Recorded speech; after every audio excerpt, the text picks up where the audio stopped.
Hello friends, RRB NTPC 2025 का एक बेहतरीन क्वेश्चन यहाँ पे दिया हुआ है। इन्होंने बोला हुआ है उमेश ने एक वस्तु को 22% की हानि पे बेचा। इसका मतलब है 100 की चीज को सीपी अगर 100 है तो 22% के लॉस पे बेचा तो कितने पे बेच देगा?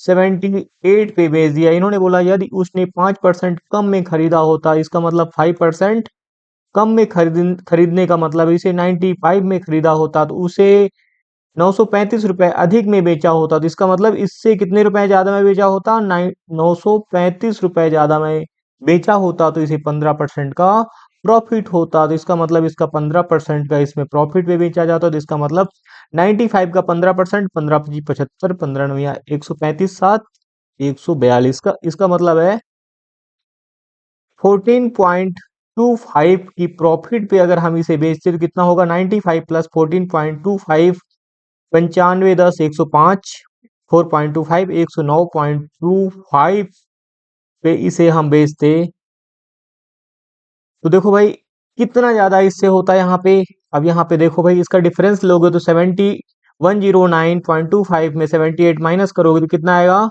31.25 की वैल्यू किसके बराबर है? 935।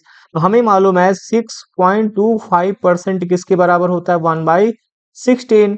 तो यहाँ पे मुझे मालूम पड़ गया है कि 31.25% किसके बराबर होता है? 5/16।